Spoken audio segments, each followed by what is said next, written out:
Hello everyone, it's your boy Jeff, and doing another video this week. I seem to be on a roll here, so we're going to keep it going. This is something that's been percolating in my head for a little while now.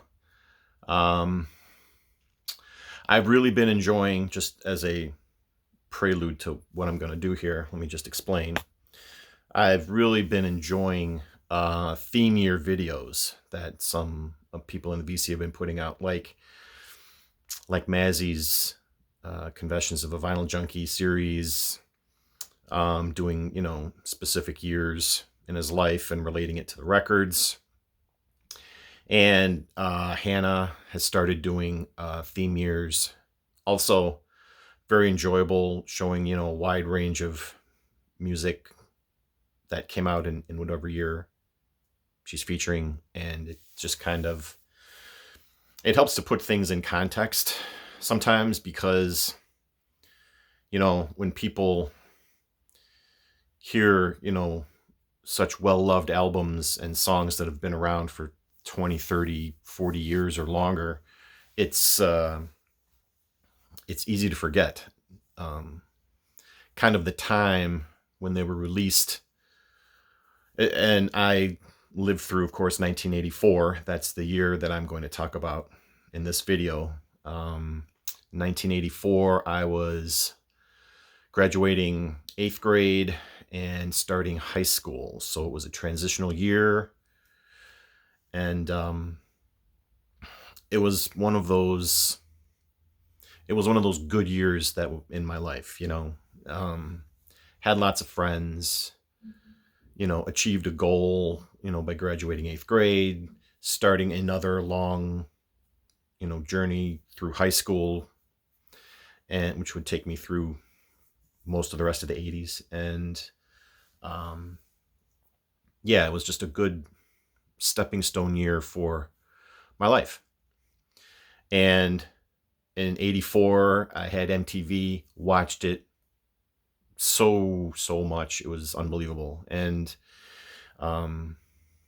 back then, MTV was king. Any video that came out was, it was a big deal anytime something new came out. So that influenced a lot of my musical taste. And of course, the radio also seemed like it was on all the time. It seemed like I was listening to something all the time. And that's really kind of where it started, carrying through the rest of my life with music. It seems like I'm either humming a tune in my head or I'm always playing something, whether it's a record, whether it's a radio, or streaming something or watching something. Music and my life have become so intertwined, as I'm sure it has for a lot of you out here in the VC. You understand what I'm talking about. So I kind of broke this down. I have over like 30 records to show. We'll see how far I get. We'll see. I'm going to try to not make this super long, but if it runs, it'll probably just go as long as it goes. We'll see. But I did break it down into different categories, because in the early 80s, like especially in 83, 84, that was the time where you had the mega selling records, like, I'll just start. In 84, Thriller was still king. When the long form video for the Thriller song came out in 84, it was the biggest deal you couldn't even imagine. And at the time, I didn't really pay attention to when records were released, how long they've been around. I just was listening to the music and wasn't really caring about anything else. But this record, it came out at the end of 82. And in the summer of 84, it was still at the top of the charts, selling millions of copies a week, still spawning hit singles and hit videos.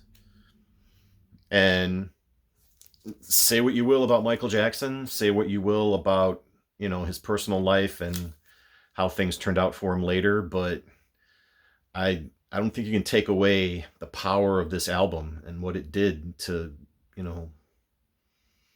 people of my generation and beyond. It's a stone classic record. And, even though it came out at the end of 82, it was like, there were big selling albums in the 70s too, don't get me wrong, but it just seemed like this one took it to a different level. I don't know. It just wouldn't stop. It was like a juggernaut. And you still really couldn't get away from this record, even from other singles that had been released earlier, in 83 even. So, yeah, Michael Jackson was just everywhere. And I don't have the album, but I know the Jacksons released their album Victory and did a tour, and I think Michael joined them for some of it. And the ticket sales was like, throwing meat to the wolves. It was just a madhouse. It was all over the radio. It was like everything, the Jacksons are touring, Michael's touring, and it was just the biggest thing. So even in 1984, an album that was, nearly 2 years old still was ruling the airwaves. And that's a theme that I'm going to talk about now, because ZZ Top's Eliminator came out in 83. And you wouldn't have known it because in 84, it was all over MTV, all over the radio, especially the song Legs, with the iconic shot of them spinning their fuzzy guitars. You guys, if you've seen the video and you know the song, that visual just popped in your head as soon as I mentioned the song Legs, didn't it? Yeah, I know. But yeah, this record was bigger than big in 84, even though it came out sooner. Same with Billy Joel. This record was so big, as a matter of fact, I couldn't listen to it after a while, because I swear to God, if I heard The Longest Time one more time, I was going to go on a tri-state killing spree. It was going to drive me crazy. That's how much this record got played. This was another one that came out in 83. But The Longest Time and Keeping the Faith, I think, were the big video single releases in 84. And it was just everywhere. Sometimes it was good. Sometimes it wasn't so good. I've come to enjoy this album again. For a long time I couldn't, just through all the overexposure. It's not the album's fault, it's just the ones who run the record stations. Same with Huey Lewis and the News, sports. There's another one, mega selling record. Came out in 83, and it spilled over into 84. If This Is It was the video that I remember seeing on MTV all through the summer of 84 and into the fall. I like this record. I basically like Huey Lewis and the News. They're just a good all-around band. But these were just mega selling albums that wouldn't leave the charts. They wouldn't leave the airwaves. They just kept going and going and going. And then another single would get released, and then another. You're like, when is this all going to end? Another huge one is the Synchronicity album by The Police. And I love this record. But I can't get away from the Thinking About the Raptor on Your Finger video, which came out in 84. All I can see is Sting dancing through row after row of these candle holders, with these lit candles. You've got this golden glow in this room, and he's just kind of like hopping around singing the song. That's oh yeah, this record is translucent brown vinyl. I left a note for myself in the stupid sleeve. But yeah, The Police, even Every Breath You Take, was still everywhere. And probably out of all the ones I've shown so far, this is probably the one I really still like the best to this day. One that I probably wouldn't have in my collection, except that it was a copy my mom bought, so I inherited it. Lionel Richie's Can't Slow Down. This came out around the end of 1983, around Christmas, and it just carried through all of 1984. You know, the Hello video where he's like creeping on that blind girl who makes the clay bust of Lionel Richie. It makes my skin crawl, but it is what it is, I guess.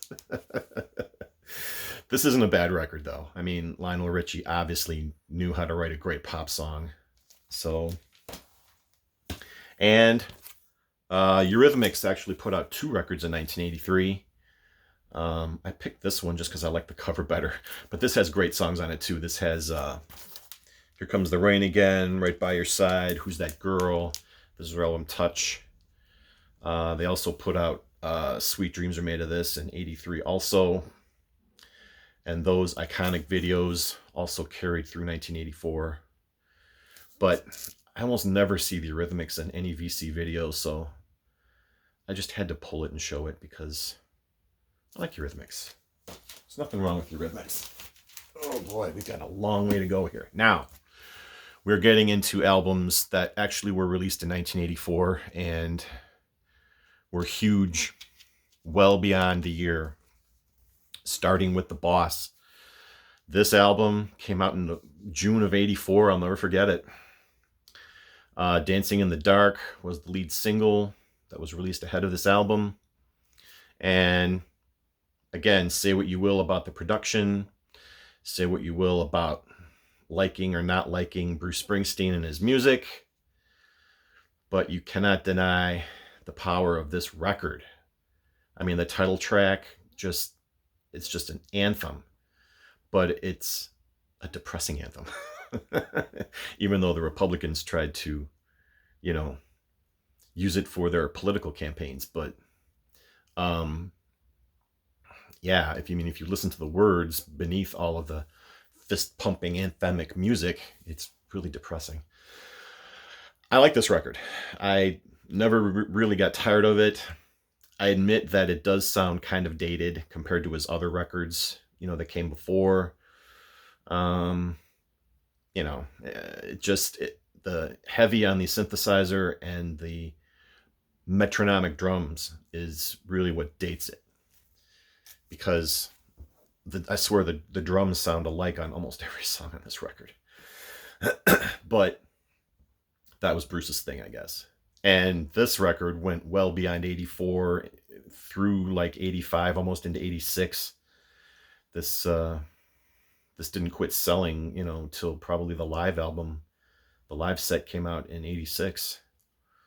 So in its own way, this was kind of like Thriller, and just how much it sold, and almost every track on this record is a single. I think there's only like 2 or 3 songs on this record that weren't released as a single.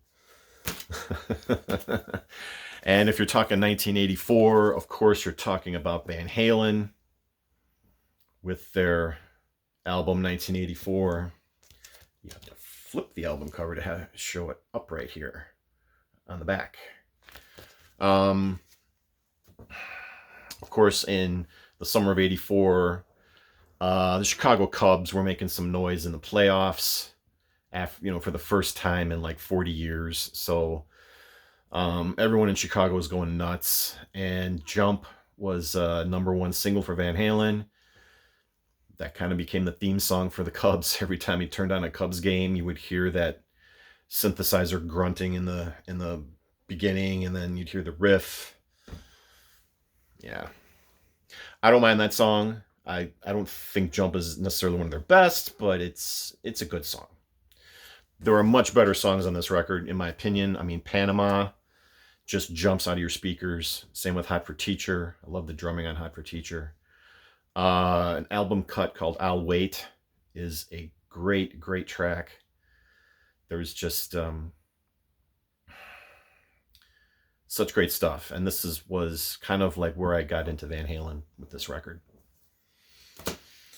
And you can't talk about 1984 again without talking about Prince, and to a lesser degree, Morris Day and the Time. So we'll start with Purple Rain. Literally every single girl I knew adored this record and was in love with Prince. They all wanted to ride on the back of his motorcycle.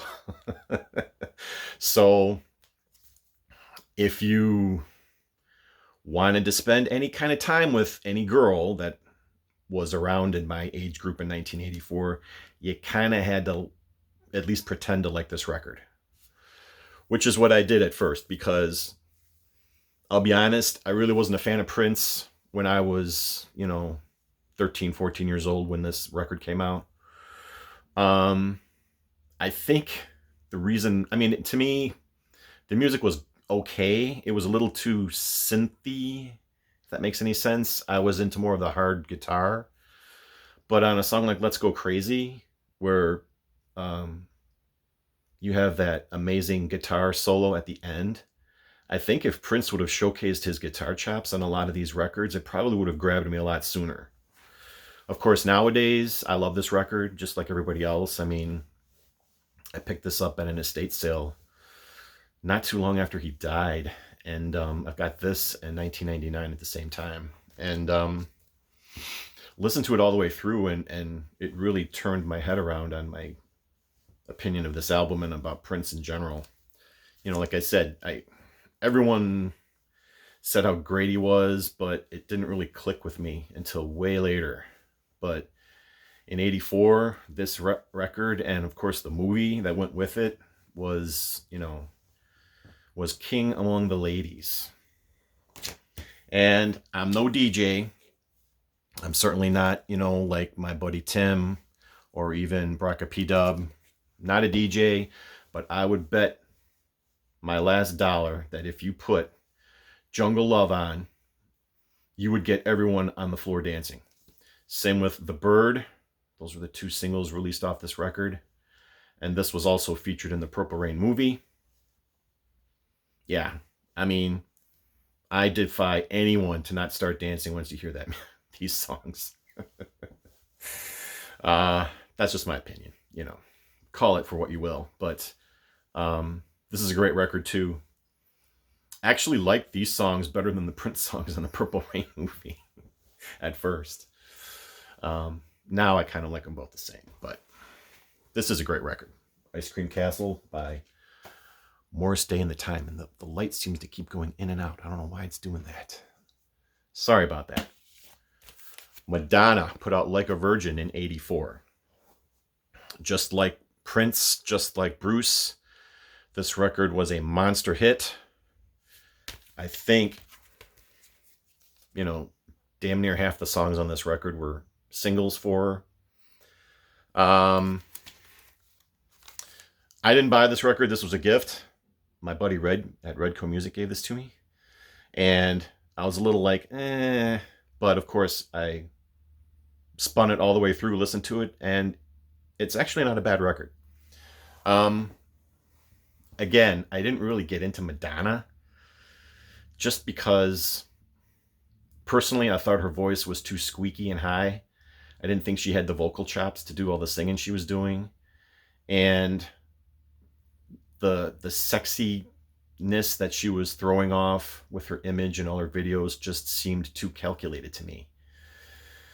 But over time, obviously her career has stood the test of time, and she's put out some pretty good songs over the years.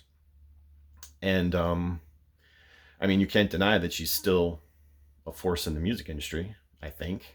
Is Madonna still around? But for my opinion, I was another latecomer to liking Madonna. I know she puts out a lot of great dance music, at least later in her career. I actually quite enjoy the Ray of Light album. That's a good record to work out to if you just want to zone out with some dance tracks. But this album's okay. For 84, in MTV, she's a legend. The video awards that came out at the end of that year or next year, where she wore the wedding dress and she's crawling on the floor and rolling around. That's where she made her name, really. But I never thought her talent level matched the hype. But that's just me. Madonna's just okay. Don't have to like every single thing. Towards the end of 1984, Hall & Oates put out what would be their last really big hit album called Big Bam Boom. Bought this when it was new. And of course, they had a #1 hit single with Out of Touch.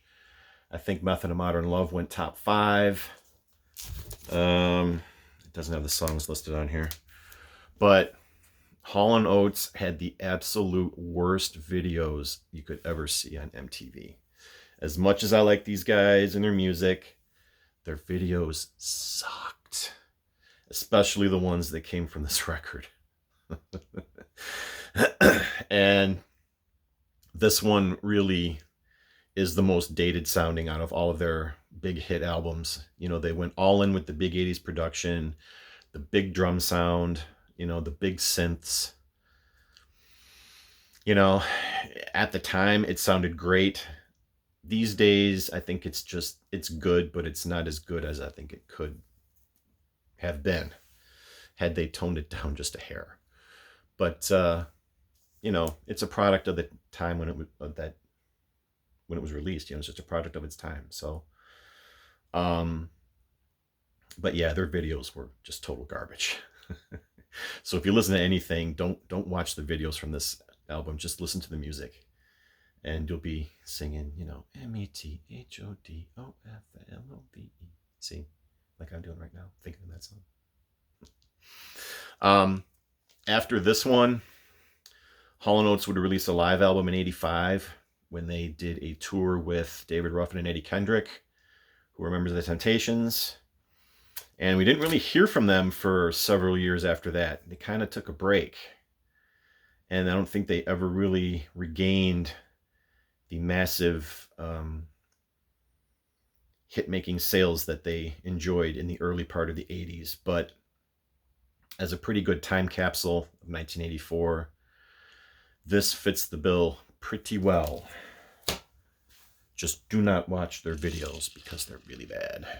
Sorry, Emma. Gotta take a sip, doing a lot of talking. Bryan Adams' Reckless. This is still a great record. I still enjoy Bryan Adams. The songs on this album just jump out of your radio. It's what they were designed for.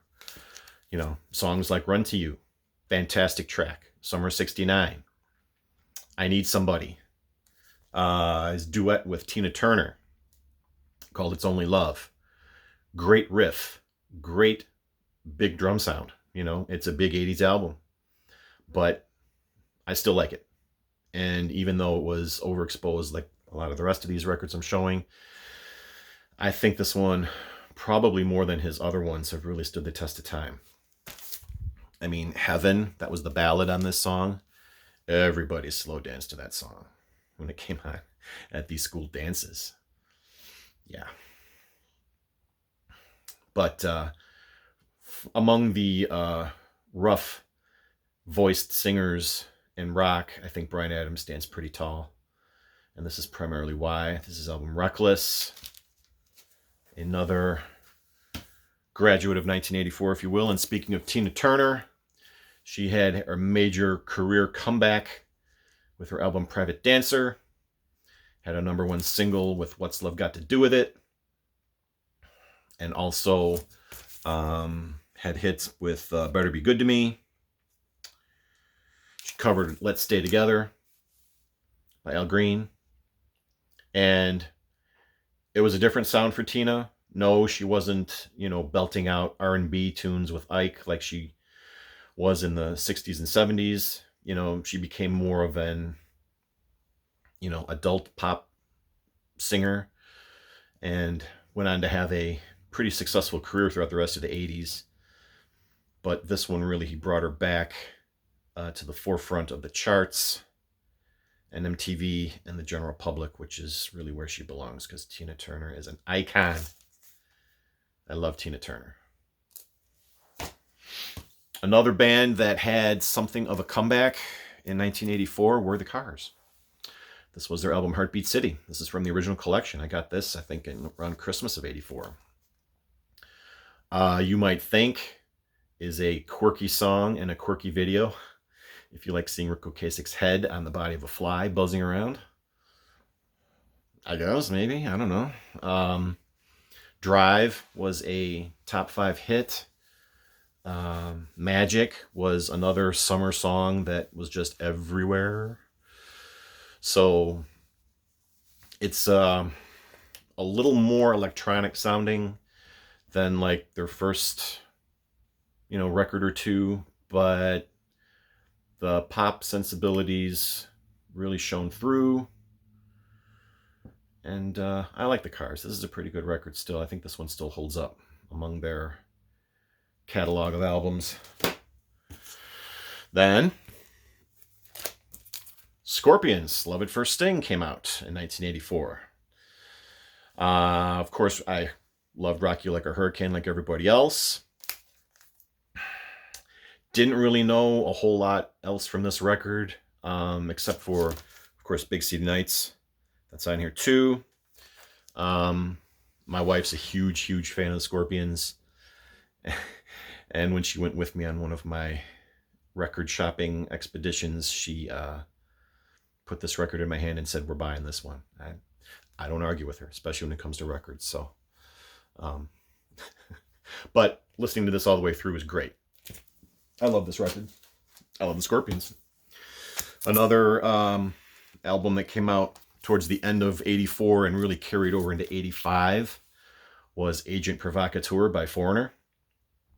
This was where their first #1 hits single came from. I Want to Know What Love Is. That Was Yesterday was another hit for them in 85, but this was one of the ones, technically it came out in 84, but I don't think it really gained stature for them until the following year. Whew. We're getting there. Band-Aids, Do They Know It's Christmas, became one of the standards among Christmas music. And it's one of the few Christmas songs I can still stand to listen to because it doesn't suck. You guys probably all know the story. I won't really review it, but Bob Geldof did a wonderful thing trying to help the people in Ethiopia. So we got his musician friends together to put out a benefit single. And then, of course, in 85, you had USA for Africa, doing the same thing here in America. And you had Live Aid and all of those shows that went with that. So this is actually just a 12-inch single. Do They Know It's Christmas? I was almost going to put the self-titled Genesis album in this list because that came out in 83. And some of the songs did carry over into 84. But then I remembered I had this, the soundtrack to Against All Odds, which has the big hit single for Phil Collins called Against All Odds, Take a Look at Me Now. So I just went with this. Genesis is touring again. My friend Bill is super excited because he got tickets in his pre-sale. I'm super happy for him. I don't know if I'm going to try going for tickets on Friday when they go on sale to the general public. We'll have to look at prices and see what's what. But back to 84. This song was huge. And actually, this is kind of a Genesis album in its own way because you have the Phil Collins single. You have a Peter Gabriel single on here called Walk Through the Fire. You have... what else? There was one here by... Making a Big Mistake. That was by Mike Rutherford. So, in its own way, this is sort of maybe kind of like a Genesis-ish album. The soundtrack for this movie. Another soundtrack that featured a great top 10 single was Streets of Fire. This movie is... it was cool at the time, but now it's kind of like kitschy cool. I Can Dream About You is the great single I'm referring to. That's one of the great 80s one-hit wonders, if you ask me. And this record's like a curious mix between like retro 50s rock and roll, rockabilly, and fist pumping synth anthems. And then you have just this perfect little pop song, I Can Dream About You, sitting right in the middle. So there's that. Beatles connection in 1984. I was a fan of the Beatles in 84. I was just starting to get some of their records. And I know in 84, Milk and Honey was put out. It was a posthumous release by John Lennon. But his son Julian also put out an album in 1984. This was his first album called Valat. Title track was a hit for him, and it's actually a pretty good song. This really isn't a bad record. It's really nothing to show on the back cover. But besides the title track, you had Too Late for Goodbyes, which was a kind of a peppy little synth single. Too Late for Goodbyes, Say You're Wrong was another hit. Okay for You. And of course, Julian's voice was very similar to his father's. So it kind of made you, stop and think, is this like a lost John Lennon track or something? But this was a pretty big hit for Julian. His music career kind of went down after this record, of course. I think he wasn't ever really able to recapture the sales like he did for this one. But that's okay. Still have these records. You can still listen to them. And it really wouldn't be a Jeff video if I didn't show Stevie Ray, would it? This is the album that I really got into Stevie Ray because there was a video made for Cold Shot, which is on this album. And I was hooked by the singular guitar sound that Stevie Ray Vaughan produced, and the rest is history. So I didn't really I didn't get this album until much later. Of course, I showed this recently on my estate sale video, but he was one of the ones that I kind of sort of followed and awaited any new song that I would hear that would filter through the radio. It was tough for him to get even Stevie to get played on the radio at times. Now, these records that I'm going to show now were ones that they may not have been, the huge, big, mega album sellers, but they all had good music on them. Like Lindsey Buckingham's Go Insane. The title cut was a fairly big radio hit for him in 1984. And aside from that song, the rest of this album is just like any other Lindsey Buckingham album. It's full of great, interesting guitar work, great singing, great harmonies. He's definitely a studio wizard. So, yeah, love Lindsey Buckingham. Joe Jackson had a hit in 1984 with his album Body and Soul. Designed this album cover to be reminiscent of the old jazz records, which was popular to do. Even now, bands still kind of put records out looking like this. You Can't Always Get What You Want Till You Know What You Want was a radio hit for him. That's the song that I remember the most from this record, but Be My Number 2 is on here. That's a great song. Heart of Ice, that's also pretty good. That closes out the record. I'd known Joe Jackson from the Stepping Out song, which came out in 82. Kind of put him on the radar in my mind, so I became a fan of Joe Jackson, from that, and then worked forward and back through his catalog as the years went on. Same went with the Pretenders. Also showed this one again recently. This came out in 84. Learning to Crawl. And of course, this record was actually kind of a collection of songs that came out in like 82, 83, and 84. I know Back on the Chain Gang was a single that was released before this. Show Me is a great song. Love that song. Middle of the Road, Time the Avenger, My City Was Gone. I mean, this, like I said before, I probably would put this almost on equal footing with their debut in terms of quality material in a very large quantity. It's hard to do. Now, some of these records came out in 84. I completely missed them. And it wasn't until many years later that I went back and got them. Like this one here by Nick Kershaw called Human Racing.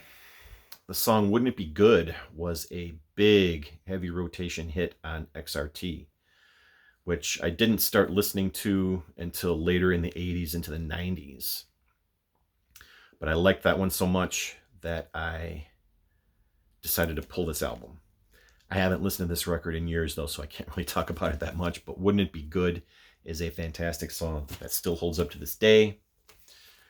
Just like everybody else here in America, I didn't really discover Simple Minds until 85 when they put out Don't You Forget About Me on their Breakfast Club soundtrack.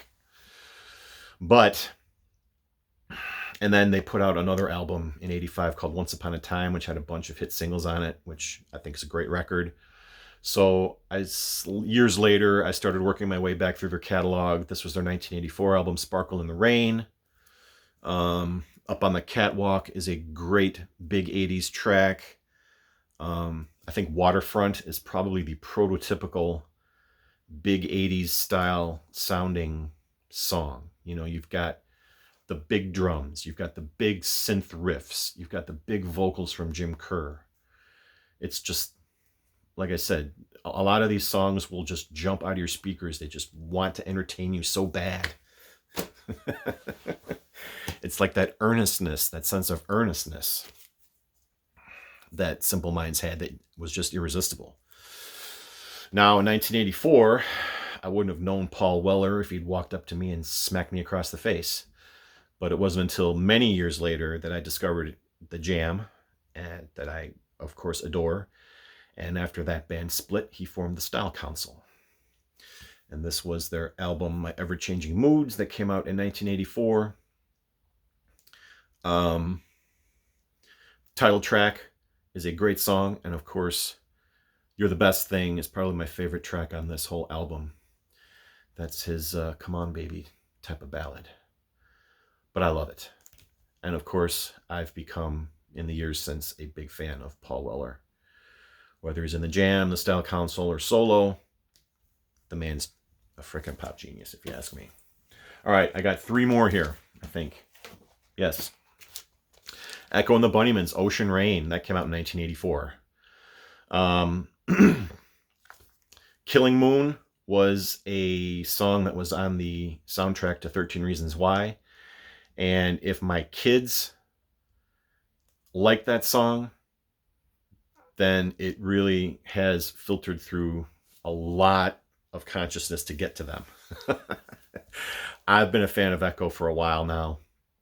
I think this is a great record. I mean, Killing Moon is a killer track. But to have my kids notice any kind of music that I actually like is kind of a big deal. Or it was kind of a big deal. So it gave me a little thrill when they knew what Killing Moon was. And they're like, what? You know this song? And I'm like, yeah, I've been listening to it for years. It's on this record.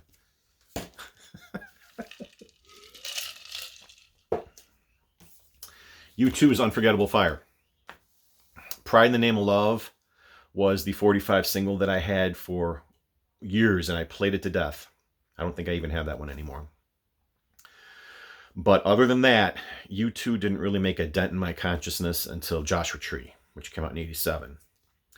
Then, when I got into U2, I really got into them. So I worked my way, just like with Simple Minds, through their back catalog. And of course, now I adore this album. I think it's one of their best. I love the Unforgettable Fire. I had this on cassette at first, back in the day. And when all my cassettes went bye-bye, I had to track this down when I saw it on vinyl. I actually need to upgrade this copy. This copy is actually kind of noisy.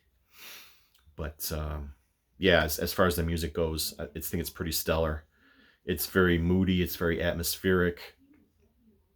You know, and then you have the Pride in the Name of Love that just like cuts through with the ringing guitar sound of the Edge. So yeah, we love U2. We love the Unforgettable Fire. And I don't have a copy of Reckoning by REM. If I did, I would have shown it. I know that came out in 1984. That's like the only 80s REM album that I don't have on vinyl. Well, except Green, but I have a CD copy of Green. But if I'd had a copy of Reckoning, I would have showed it. But I don't. Last but not least, holy crap, this is going to be a long video. We'll see if I even post this. Last but not least, Robin Hitchcock's I Often Dream of Trains. Came out in 1984. Wonderful, wonderful record. Totally quirky. And I just, he's a tough get in the, I think, can you guys hear my wife talking? She's working upstairs and I have the door closed and I can still hear her. I hope it's not coming through the video. Sorry. I'm going to try and wrap this up. Like I said, Robin Hitchcock's a tough get in the record collecting world, if you ask me. Never see his stuff in any average record store or half price. This copy I found at a record show from like 2 years ago. It was I'd almost run out of money. I had like $35 in my pocket. So I knew if I came across something else, I'd probably have enough money to get it. So one of the last sellers I looked at had a small section of Robin Hitchcock records, found this mint condition copy, and it was like $32. So I'm sitting there laughing to myself, and the guy's looking at me kind of weird, and I said, "You're getting like all my money, and I only have $3 to get home now." So, but yeah, that one came out in '84 also. Holy crap, this is, I think, the longest video I've ever made. I hope you guys liked this. 84 was, like I said, a monster year for music for me. A fun year all in all. And although I didn't get too personal with stories, I think the music really tells the tale. So I'd like to keep trying to do videos like these if I can. But I had so many records from 1984 when I looked through my Discogs that it just seemed like it was telling me something. So, all right, 43 minutes. Oh boy.